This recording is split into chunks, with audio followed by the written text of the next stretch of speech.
Bonjour à tous, bonjour à tous. Bonjour.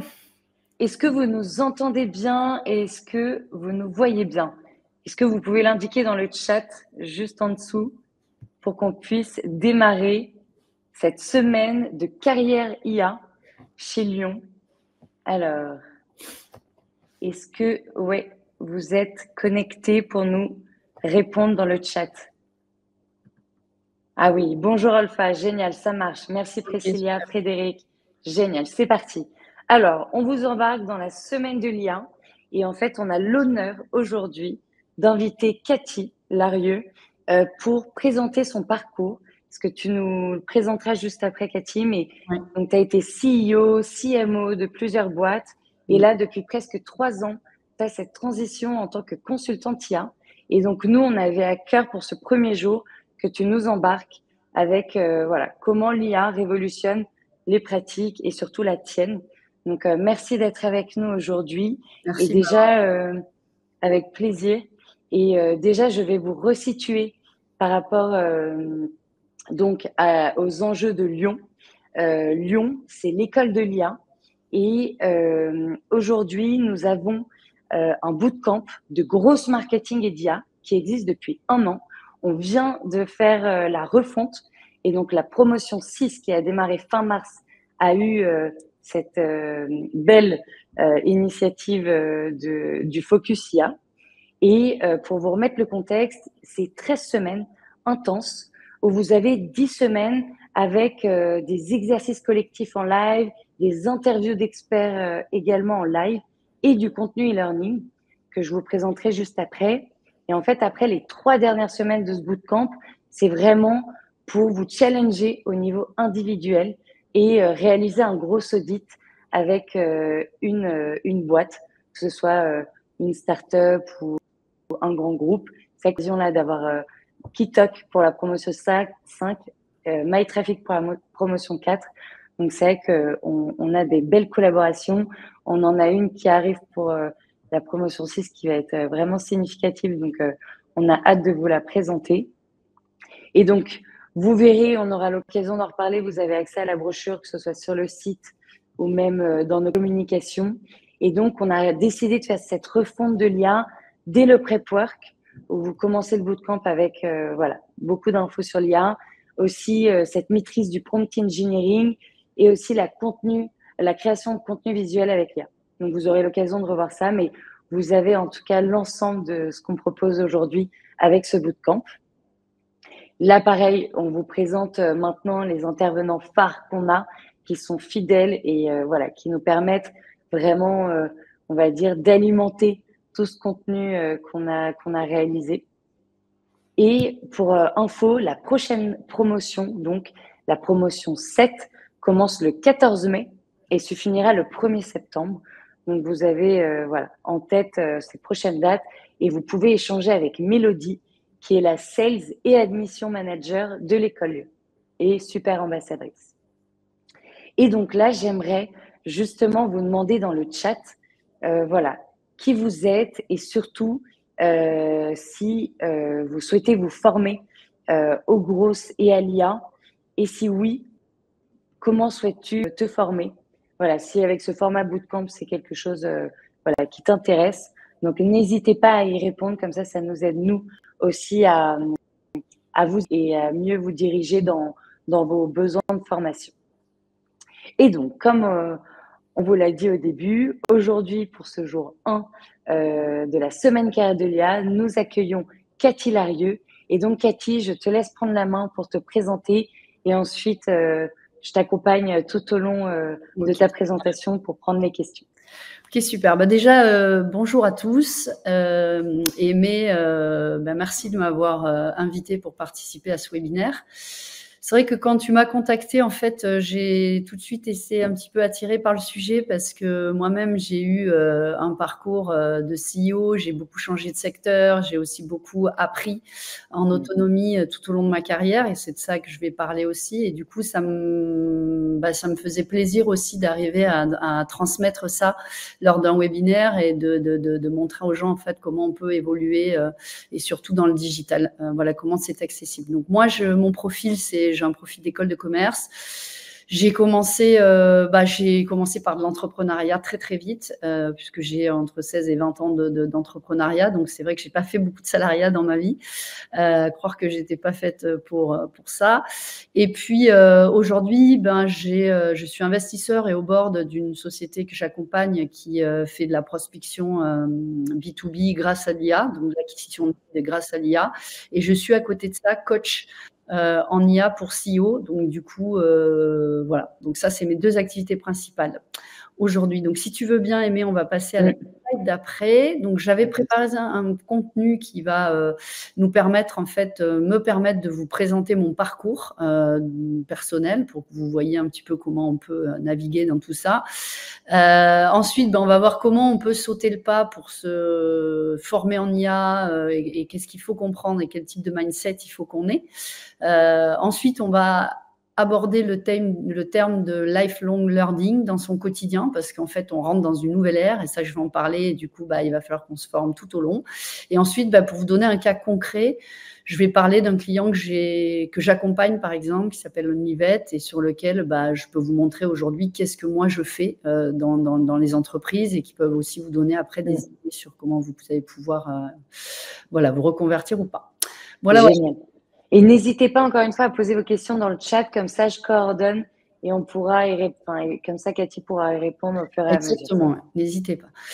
Donc voilà, donc moi j'ai tout sauf un parcours linéaire, donc j'ai même en termes d'études, j'ai pas eu un parcours linéaire, donc je suis quelqu'un qui aime apprendre, j'aime l'innovation, j'aime bouger, donc ça je l'ai depuis longtemps et donc c'est pour ça aussi que j'ai envie de donner cette envie aujourd'hui. Donc moi j'ai commencé à faire du head of sales dans du digital il y a quelques années, ça remonte à loin maintenant. J'étais head of sales Spain pour une boîte qui aujourd'hui fait tous les moteurs de recherche sur Abel Pro pour l'hôtellerie. Ensuite, j'ai eu une grosse carrière dans l'immobilier, donc rien à voir, où j'ai bien réussi ma vie, j'ai monté des franchises, j'ai fait pas mal de choses.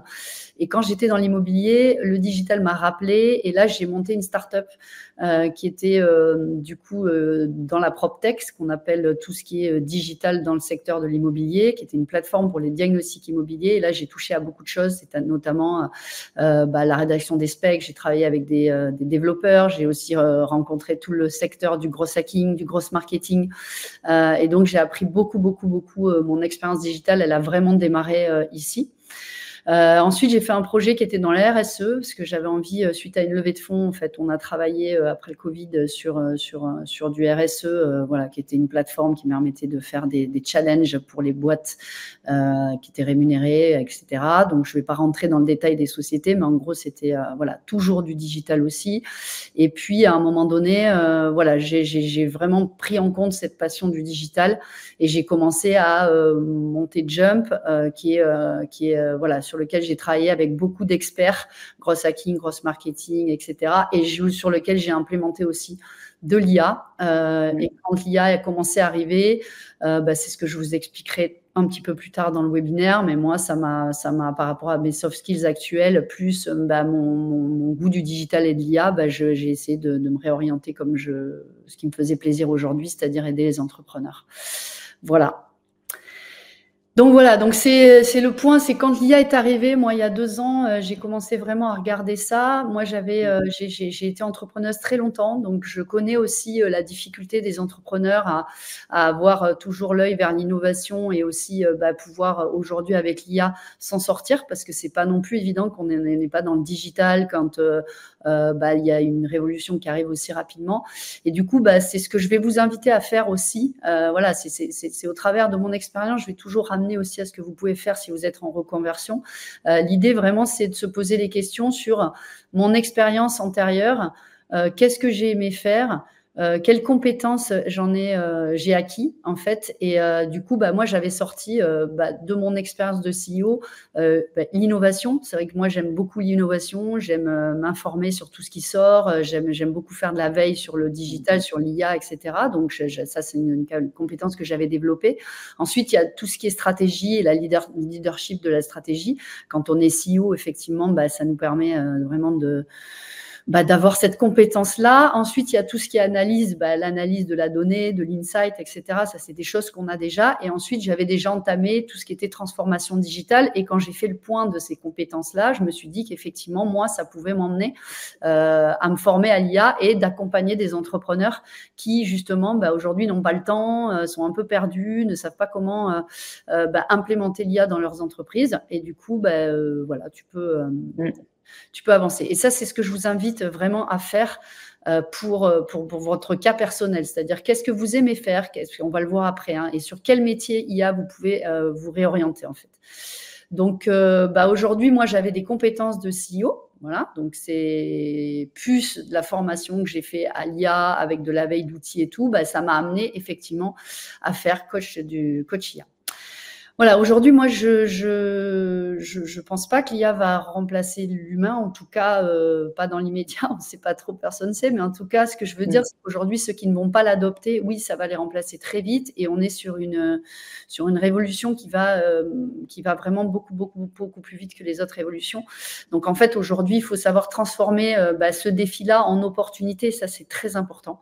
Et c'est surtout ce message-là que moi, j'aimerais passer, c'est-à-dire aller chercher ses forces, aller chercher, se former, voilà, et se donner l'énergie en tout cas de aller se créer des nouvelles opportunités, parce que des opportunités, sur ce qu'on va voir, il y en a plein. Voilà. Ouais.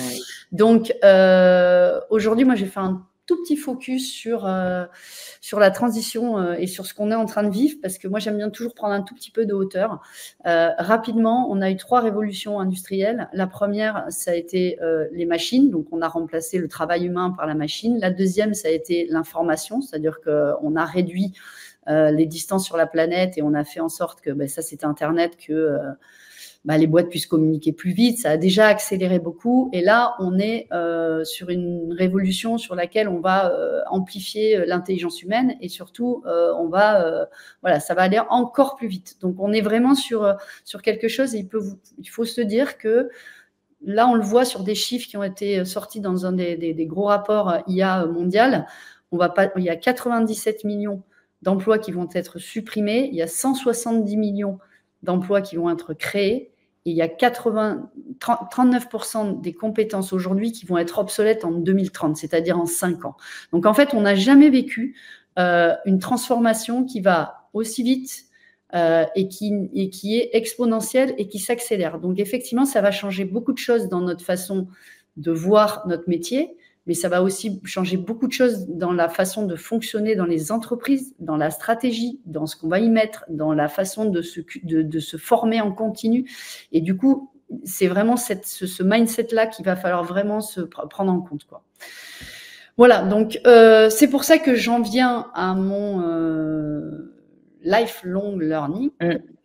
Avant, on était, on a eu beaucoup, même nos parents ont fait des carrières très longues, soit dans les mêmes sociétés, soit ils ont évolué un petit peu, mais la formation, c'était un sujet, mais pas autant qu'aujourd'hui. Donc aujourd'hui, il faut qu'on se dise que de toute manière, avec l'IA, on rentre dans une période où il va falloir qu'on apprenne en continu toute notre vie. Donc, ça veut dire qu'il va falloir que ça rentre comme une habitude et il va falloir que notre cerveau, notre veille, notre temps, notre organisation, en fait, soit effectivement organisée comme ça et qu'on prenne ce nouveau mindset, en fait. Voilà. Et ça, je dirais, ça a toujours été ça dans le digital, parce que dans le digital, ça va de toute manière toujours très vite. Donc, ça a été quand même, tous ceux qui sont dans le digital, je pense, depuis 5-10 ans, ont cette habitude-là, quand même, malgré tout. Mais je pense que pour tous les autres, il va falloir aussi avancer là-dedans. Voilà. Cathy, juste avant, tu as une question de Priscilla. Oui. Où on peut retrouver ces chiffres et quelle est la source? Ouais, j'enverrai ça. Ouais. J'enverrai ça. Ouais, j'enverrai ça. Ouais, génial. Je pourrais vous l'enverrer après. Je me le note. Et, voilà. Donc, ça veut dire quoi? Ça veut dire qu'il faut qu'on se développe un mindset.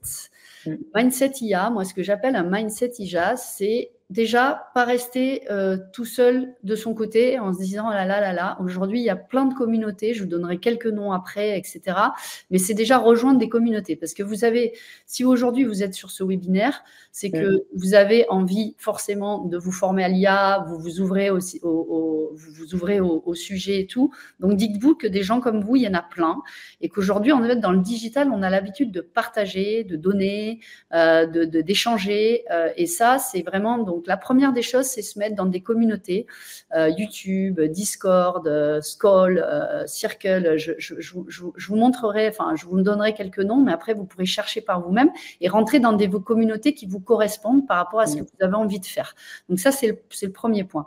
Ensuite, il va falloir que vous suiviez l'actualité. Donc, on verra après comment, mais en tout cas, vous pouvez suivre des influenceurs, c'est-à-dire des gens qui parlent beaucoup d'IA, et il y en a plein de différents. Il y en a qui vont vous parler plus d'actualité, il y en a qui vont vous parler plus de formation aux outils, il y en a qui vont vous parler plus de stratégie d'entreprise. Bref, donc là-dessus, vous en avez des pleins sur YouTube, et ça, c'est des choses sur lesquelles vous devez commencer à vous mettre et regarder ça quotidiennement un petit peu.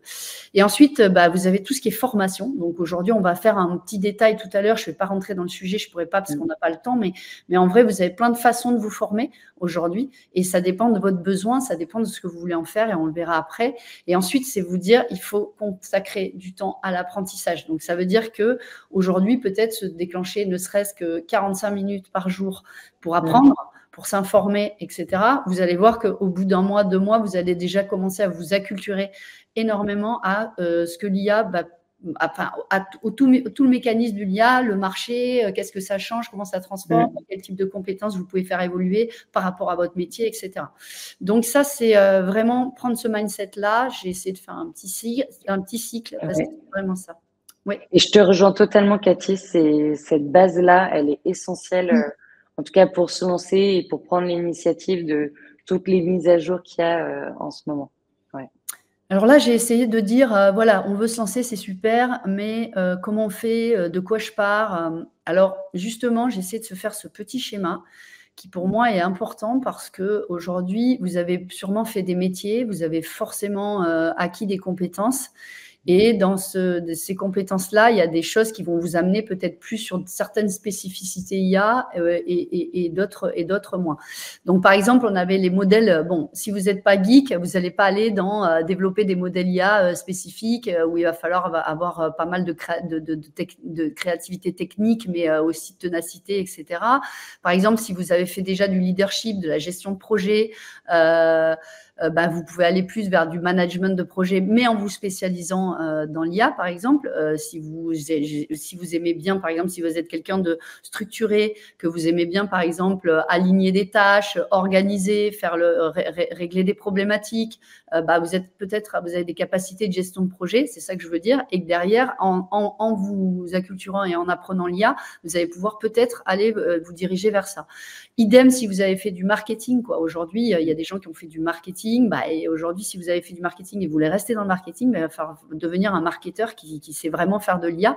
Et du coup, il y a plein de choses à apprendre parce que vous allez accélérer et augmenter vos capacités, quoi. Voilà, ensuite, vous avez tout ce qui est analyse de données. Si vous avez un esprit plutôt analytique, il y en a qui ont des esprits plutôt analytiques, d'autres plutôt créatifs. Dans l'idée, en fait, vous avez compris un petit peu le système. Je ne sais pas si elle va être réenvoyée, cette presse. J'imagine que oui. Oui. Voilà, et du coup, c'est de penser comment, voilà, par rapport à tous les métiers IA qui vont émerger et vous renseigner un peu là-dessus, etc. Comment vous, par rapport à ce que vous aimez, vos compétences que vous avez déjà acquises, comment vous pouvez choisir vers où vous réorienter. Voilà. Ouais. Bon, ça, c'est quelques chiffres, mais en gros, c'était celle-là, je vais passer rapidement, mais oui, il va y avoir beaucoup. Alors là, je pense qu'on n'est qu'au début, c'est-à-dire que les boîtes commencent à peine à s'acculturer à l'IA.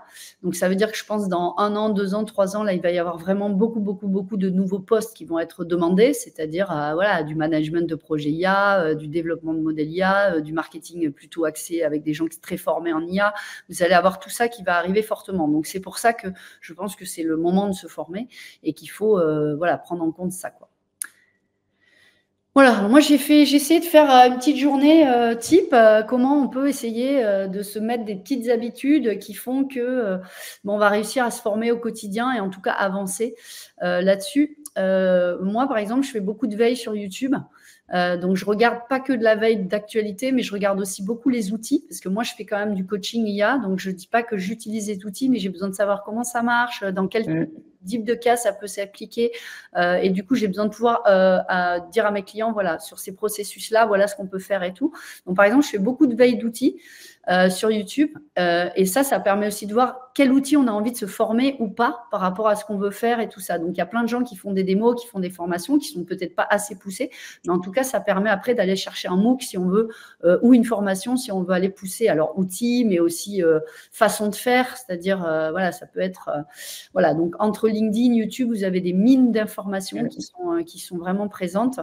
Ensuite, vous pouvez vous dire, au déjeuner, je peux faire voilà, des petits échanges sur mes communautés IA, voir un peu ce qui s'y passe, voir les questions qui sont… tu me dis si je suis en termes de temps, je suis… Oui, c'est bon. Ouais. Vous pouvez aller dans vos communautés pour échanger avec des gens, voir comment ils abordent les problèmes, etc. Pas vous sentir seul. Et ensuite, si vous faites des MOOC, on verra après les formations, etc. Vous pouvez aussi faire des choses un peu plus le soir. Et voilà, vous donnez une petite heure le soir.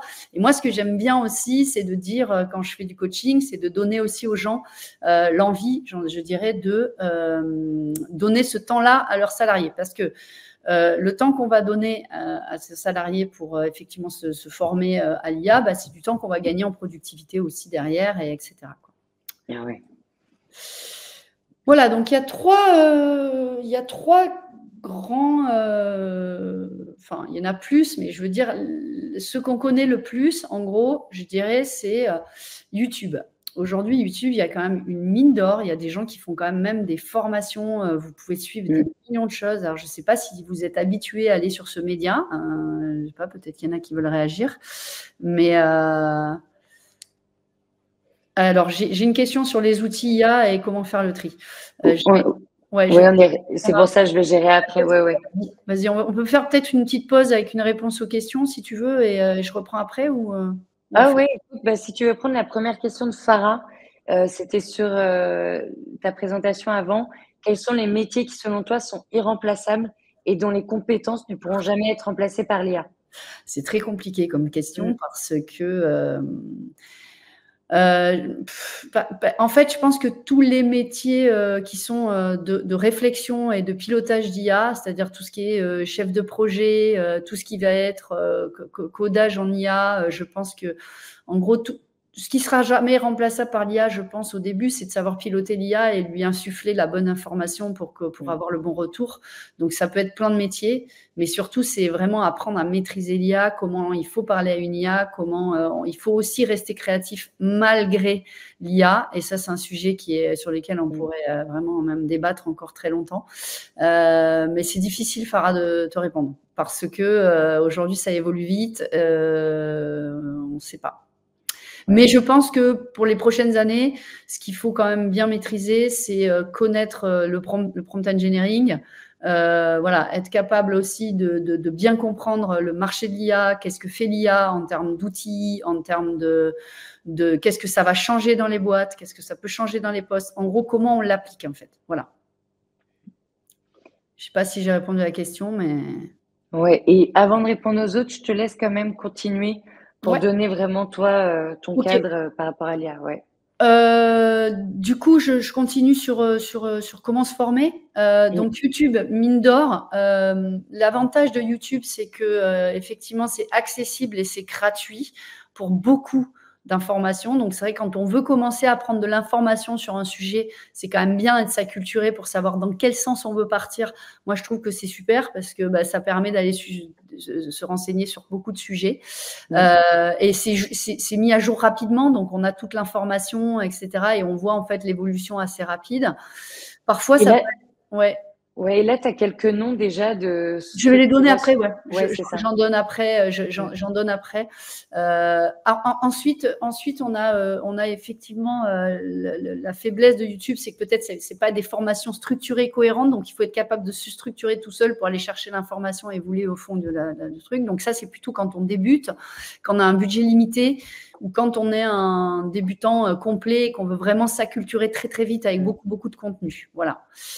Ensuite, vous avez tout ce qui est MOOC et école. Hein, donc, ça, Aimé, peut-être que toi, tu en parleras mieux que moi. Mais en gros, voilà, là, c'est plus structuré avec du vrai contenu pédagogique, avec des certifications aussi qui peuvent vous faire reconnaître aussi sur vos CV, sur des futurs postes et tout.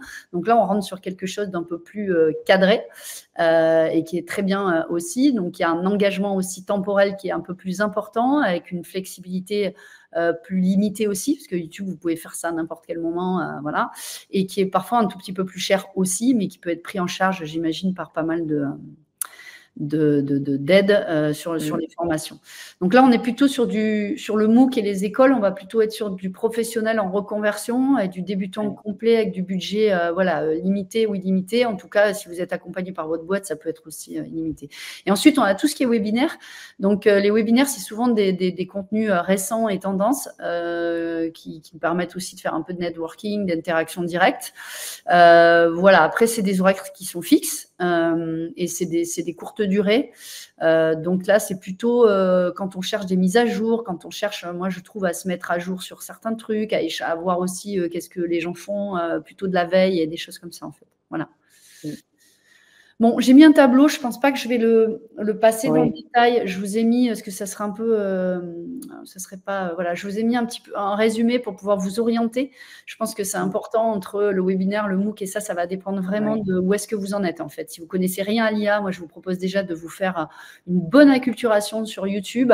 Si vous avez une idée précise de sur quoi vous voulez vous former, je vous conseille de rentrer dans des MOOC et dans des écoles, voilà, parce que du coup vous sortez vraiment avec des certifications, avec du réseau, avec pas mal de choses. Et puis après, si vous voulez être, vous voulez aussi vous acculturer de façon plus précise, vous participez à des webinaires, c'est très bien aussi, quoi. Voilà. Alors là, je vous ai mis des exemples, mais alors encore une fois, ce sont des exemples pour vous montrer un tout petit peu ce que vous pouvez trouver de façon un tout petit peu différente. Déjà, il y a 2 outils sur lesquels vous pouvez trouver des communautés. C'est Skool. Alors, je vous les ai écrits là. S-K-O-O-L. Et c'est Circle. Circle, c'est avec un I. S-I-R-C-L-E. Voilà, donc là, vous avez déjà, c'est des communautés, vous pouvez avoir des applis, ils ont des applis et tout, vous pouvez les télécharger. Et là, les communautés, vous pouvez les trouver généralement sur YouTube. Et quand ils en ont, ils vous renvoient sur ces outils-là où vous pouvez les suivre. Vous avez la communauté IA qui est une communauté assez grande de 20 000 personnes. À l'intérieur, en fait, il y a pas mal d'informations pour s'acculturer. Ensuite, ça, c'était pour vous donner des exemples. Là, c'est plutôt une communauté qui va être plutôt généraliste. Et là-dessus, vous pouvez prendre de l'information sur l'IA, sur de l'actu, sur pas mal de choses. Ensuite, vous avez, par exemple, les agents IA et automatisation. Ça, c'est des communautés qui vont vraiment vous apprendre à automatiser avec des cas d'usage, avec des formations de 20 minutes à chaque fois sur des workflows et des choses comme ça. Donc là, ça va être vraiment plus technique. Par exemple, Thomas Berton aussi, c'est un peu plus technique et ça va être… voilà. Donc ça va vraiment dépendre. Il faut vraiment que vous trouviez celle qui vous correspond et que vous cherchiez. Ensuite, sur YouTube, vous avez par exemple Ludo Salem, il fait des… Je ne sais pas, je pense que tu connais peut-être Aimé, mais… Oui, bien sûr. Voilà, il fait beaucoup de choses qui sont plutôt qualitatives sur de l'actu, mais aussi sur de l'outil. Il montre beaucoup de choses et je pense que pour s'acculturer, c'est bien. Vous avez par exemple Vision IA qui est vraiment plus sur de l'actualité IA un peu poussée et tout ça. Donc, c'est à vous de faire votre shopping en fait et de vous construire un peu ce que vous voulez. Puis après, pour la veille, vous avez des outils comme Feedly qui va vous permettre en fait d'aller capter des sites d'IA et voilà. Donc, dans un premier temps, je pense que ça suffit pour déjà s'acculturer à l'IA. Voilà, moi aujourd'hui, dans l'idée, je vous ai pris le cas d'Olivette, qui est un centre hospitalier pour animaux. Donc eux, qu'est-ce qu'ils font? C'est un peu les Zidane des vétérinaires, chirurgiens vétérinaires. C'est-à-dire que quand les vétérinaires ne peuvent plus traiter les cas, on les envoie dans ces cliniques parce que c'est les meilleurs vétérinaires de France qui sont là. Donc, je peux passer, ouais, voilà. Donc, en fait, moi, quand je fais des méthodes de coaching, qu'est-ce qu'on fait et ça va répondre peut-être à la question qui a été posée tout à l'heure, qui est effectivement, ça va très vite, l'IA, comment on fait pour choisir les outils, etc. Je pense que pour l'instant, comme ça va très vite et que ça va aller toujours très vite, il faut plutôt partir des besoins et des objectifs qu'on veut atteindre. C'est-à-dire qu'aujourd'hui, donc c'est important et c'est ce qu'on fait dans des phases de coaching. C'est-à-dire qu'aujourd'hui, on va se dire, on va d'abord passer par la phase goal, c'est-à-dire clarification de ses objectifs d'adoption à l'IA, c'est-à-dire qu'est-ce que je veux faire avec l'IA, c'est quoi mes problématiques en fait.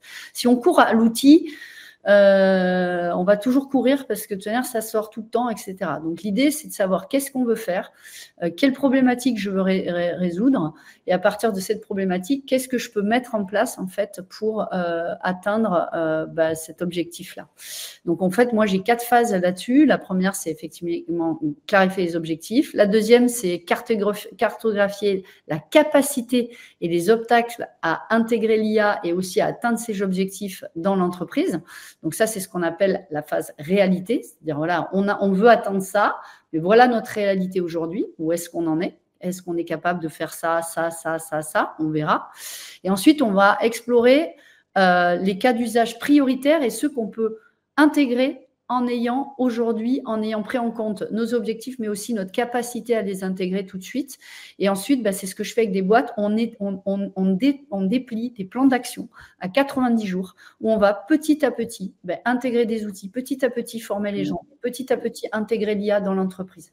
Donc, moi, c'est ce que j'ai choisi de faire parce que voilà, j'aime ça. Donc, ça fait partie de la partie sur lesquelles j'accompagne avec cette méthode GROW. Donc là, tu peux passer. Donc, par exemple, sur OnlyVet,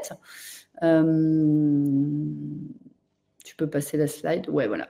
Sur OnlyVet, ils avaient 2 grosses problématiques sur lesquelles on s'est attaqué au début. La première des problématiques qu'ils avaient, c'est qu'effectivement, aujourd'hui, eux, ils passent 45 minutes à faire un compte rendu quand ils ont un cas avec une radio, une échographie, etc. 45 minutes, c'est énorme.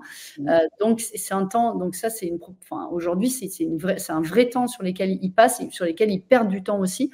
Donc, en gros, ce qu'on a décidé de faire, c'est de développer un outil qui va leur permettre, en fait, de lire, de dicter directement, quand ils font l'analyse de l'image, de dicter directement le compte-rendu, c'est-à-dire que voilà, ce qu'ils observent en fait sur l'image, et derrière, ça va générer en gros le compte-rendu client, patient, directement en 5 minutes.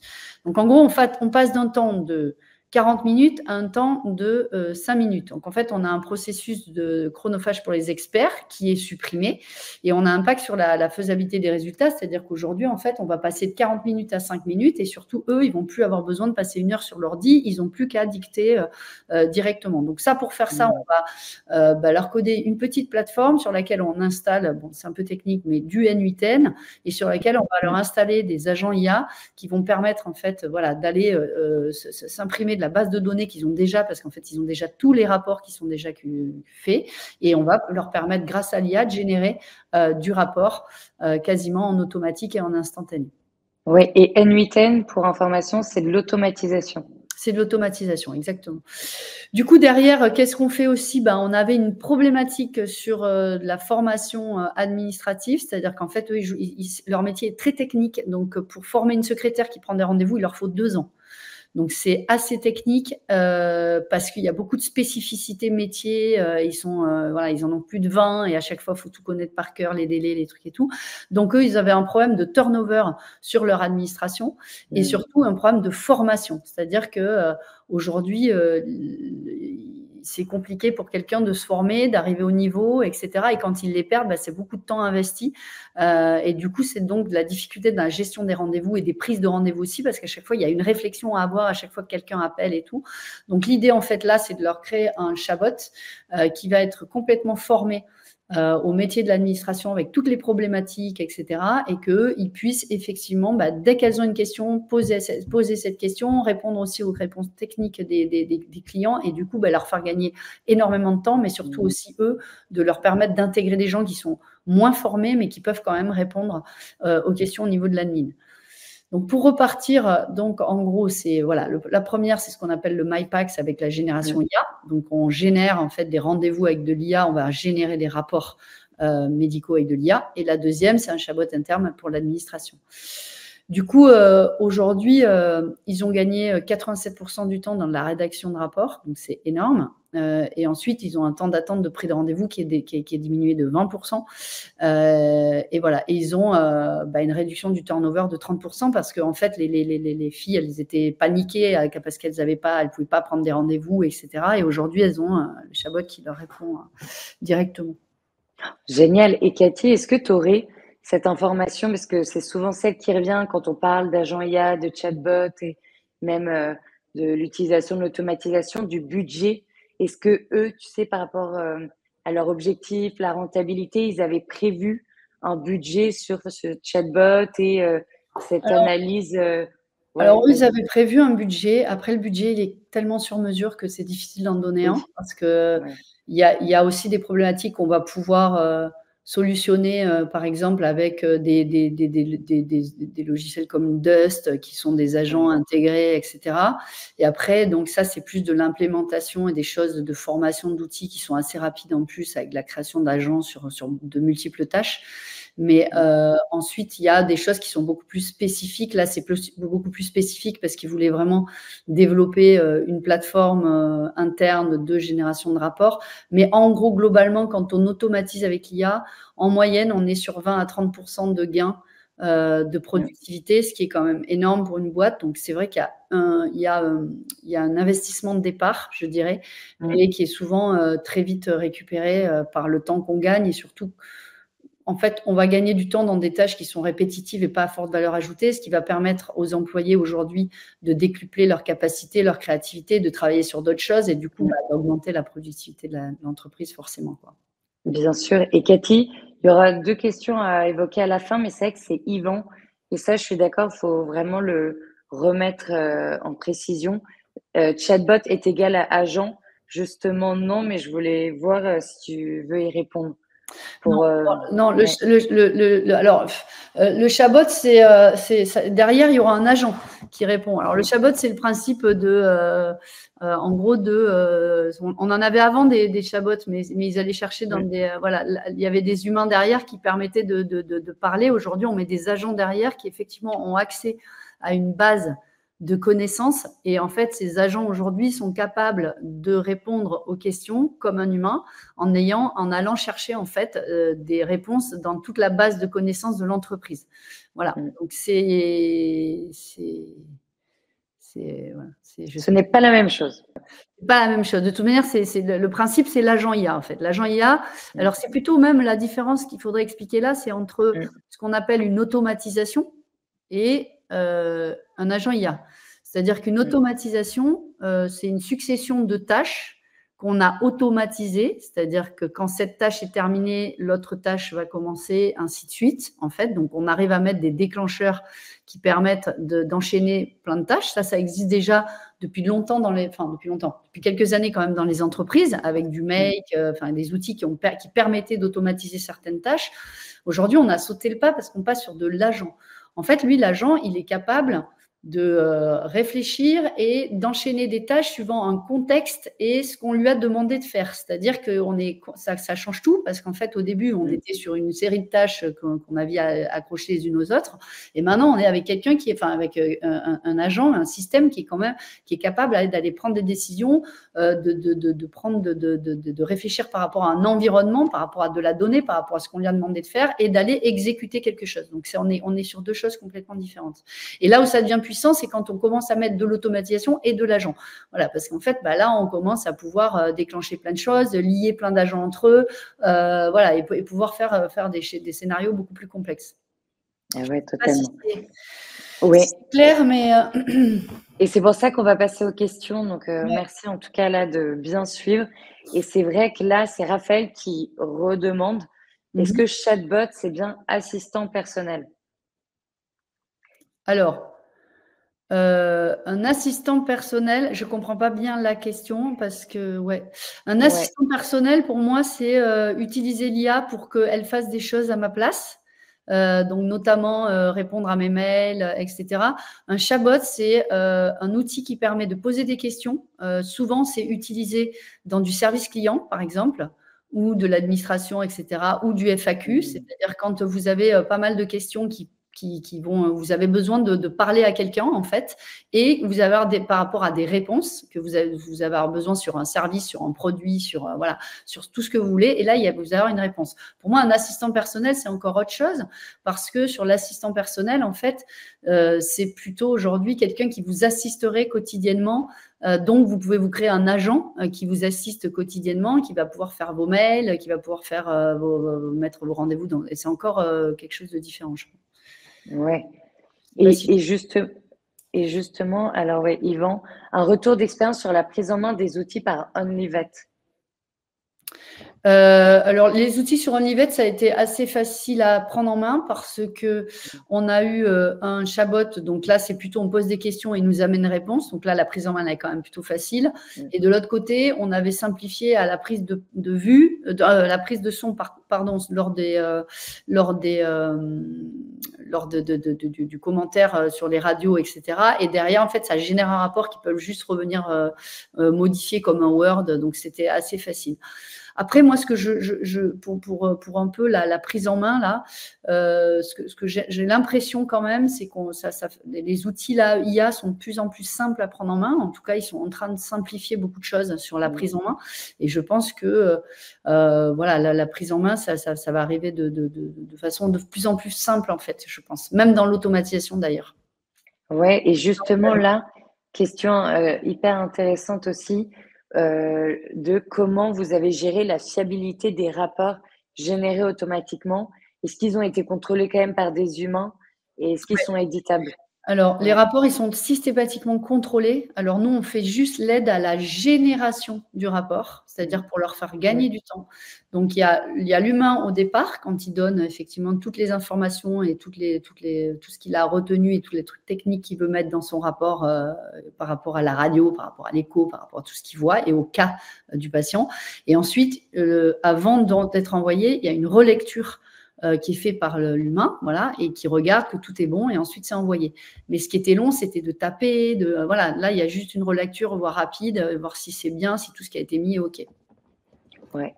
Et je voulais revenir aussi, excuse-moi, Cathy, c'est par rapport aux outils IA, c'est Olivier qui demandait, il en sort des nouveaux chaque semaine, et par rapport à cette veille que tu as, et tu disais sur YouTube, même d'ailleurs, il y a aussi des newsletters qu'on pourra mettre à côté, c'est comment tu fais le tri et comment tu choisis, tu sélectionnes ouais, les outils qui sortent. Moi, je reviens encore à la base. Hein, je fais le tri en fonction de mes besoins, en fait. C'est-à-dire que je pense vraiment, je sais que c'est assez perturbant et assez. Je trouve ça assez. C'est pas anxiogène, c'est pas le mot, mais c'est vrai qu'on a l'impression que ça va tellement vite, etc., qu'on est toujours un peu largué, qu'on est toujours un peu, qu'on n'arrive pas à suivre. Je pense que même ceux qui sont dedans ont cette sensation. Et c'est pour ça que je pense qu'il faut redescendre et se dire bon, mais j'utilise peut-être pas le dernier outil, etc. Mais en tout cas, l'idée c'est de se dire ce dont j'ai besoin moi pour faire ce que je dois faire. Et à chaque fois chercher s'il y a l'outil qui est sorti, etc. qui peut m'améliorer. Mais on n'a pas besoin de tous les outils tout le temps. Et j'avais une question qui était pas mal là. Des questions d'usage fort impact qu'on pourrait intégrer dans son travail pour améliorer la prise de décision et la prise de décision. La priorisation, en fait, il n'y a pas d'outils spécifiques. Je pense qu'il faut apprendre à se faire aider par l'IA, par des prompts, par exposer ses problématiques, etc. Par exemple, dans la priorisation, la prise de décision, vous avez Perplexity, par exemple, moi, que je trouve qui est très bien, parce qu'en fait, aujourd'hui, je ne sais pas quels sont vos postes, mais Perplexity, aujourd'hui, c'est un outil qui va faire des recherches sur tout le web, sur des sujets, sur des problématiques, sur des… voilà, donc quand c'est vrai qu'on doit prendre des décisions, il y a pas mal aussi d'outils comme ça qui va vous permettre de creuser un sujet et de vraiment prendre la décision en ayant été au bout de la réflexion. Et ça peut même vous aider à réfléchir. Donc, je dirais, plus que les outils, je pense, c'est comment on aborde. C'est toujours pareil, en fait. C'est-à-dire être capable de prompter, être capable de réfléchir, être capable de se dire « Ah, ça, là, à ce moment-là, l'IA peut m'aider. Voilà, parce que à ce moment-là, elle va m'augmenter à ce niveau-là et moi, je vais avoir besoin de ça pour avoir une meilleure réponse. » Donc, je sais que c'est vague pour vous, c'est peut-être un peu frustrant, mais des outils, il y en a plein. Aujourd'hui, si vous voulez faire le tour des outils, de toute manière, c'est simple. Les outils sur les LLM, vous avez Perplexity, qui est bien, Vous avez, bon, ChatGPT, tout le monde le connaît, mais voilà. Moi, aujourd'hui, j'utilise pas mal Claude aussi, que je trouve qu'il est peut-être plus précis, mais la dernière mise à jour de ChatGPT est pas mal aussi. Donc, ça dépend des mises à jour. Moi, je les utilise tous un peu. Ça dépend de voilà, ce que je veux faire aussi. Claude, par exemple, est meilleur en analyse de données, est meilleur. Donc, ça, en fait, tout ça, si vous commencez à regarder, vous acculturer sur YouTube, sur les différents outils, vous allez vite voir que les gens vous donnent rapidement ça pourquoi, ça pourquoi. Vous allez savoir à peu près quelle est la force de chaque LLM à un moment donné. Et puis, quand vous aurez des besoins, vous allez aller l'utiliser. Par exemple, Perplexity, on sait que si vous avez des recherches à faire, vous voulez creuser un sujet, vous allez aller sur Perplexity. Là, il y a ce qui est sorti. Moi, je l'ai testé parce que du coup, j'ai eu les accès là. Voilà, donc ça, c'est un agent IA qui fait aussi beaucoup de choses. Donc, c'est vrai voilà, mais ça sort tout le temps. Donc, c'est vraiment la culture IA, quoi. Culture IA, comment ça peut vous aider, quoi. Redis le dernier outil, pardon, l'agent IA. J'ai pas entendu. Manus qui est sorti. Moi, je l'ai testé, mais tout le monde n'y a pas accès encore là. Manus. Ouais, c'est impressionnant. Je le mets. Je le mets dans le chat. Ah ouais. Génial.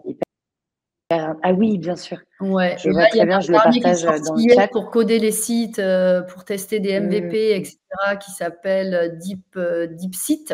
Voilà, DeepSeek. Ouais. Alors lui, il est gratuit, apparemment, il vient de sortir. Et là, on peut vraiment générer un site entier. Donc là, on est sur le site coding. Voilà, donc ça va vite, hein, je vous l'accorde. Je ne sais pas quels sont les profils des gens qui participent là. Mais oui, on peut voir, mais surtout, on va poser une dernière question s'il y en a qui veulent présenter leur profil dans le chat. Mais peut-être la dernière question de Sarah, savoir est-ce que tu as des astuces simples ou une structure de prompt que tu utilises souvent pour obtenir des réponses vraiment utiles, même quand tu débutes avec l'IA? Oui, alors, il y a Google qui a récemment fait une formation là, sur justement Gemini et sur comment on peut faire des prompts. Il y a une astuce qui est déjà, le prompt, c'est toujours la tâche, description de la tâche, vous décrivez le persona, l'audience à laquelle vous allez vous adresser avec ce prompt-là. Format de la réponse, c'est hyper important. Il ne faut pas le laisser partir dans tous les sens. Donc, vous devez lui dire, voilà, quel format je veux. Votre contexte, aujourd'hui, voilà, pourquoi le contexte de ce prompt. Il faut minimum 2 à 5 exemples. Ok, si vous faites un prompt sans exemple, ça ne sert à rien. C'est comme si vous faisiez, c'est vraiment vide. Ensuite, il va falloir évaluer son prompt, c'est-à-dire, vous pouvez demander à l'IA, est-ce que voilà, l'idée est de demander à l'IA d'affiner en fait son résultat et de lui demander en fait quel type de prompt elle aurait fait pour l'améliorer encore ce prompt-là. Donc vous avez des bases comme ça. Et ensuite vous avez aussi toujours itérer, c'est-à-dire qu'en fait vous allez faire un premier prompt, vous pouvez optimiser votre framework, vous pouvez toujours donner des phrases courtes. Par exemple, plus c'est court et c'est précis, mieux c'est. Vous pouvez lui demander de tester des tâches qui vont être analogues à ça, qui se rapprochent de votre sujet, mais qui ne sont pas tout à fait en fait le sujet, par exemple. Et vous pouvez lui intégrer des contraintes. Aujourd'hui, c'est hyper important d'intégrer des contraintes à l'IA aussi, c'est-à-dire, voilà, je veux pas plus de. En fait, il faut fermer un petit peu quand même, parce qu'autrement, ça va se rapprocher plus de votre. Après, j'en ai d'autres, hein, mais je ne sais pas si.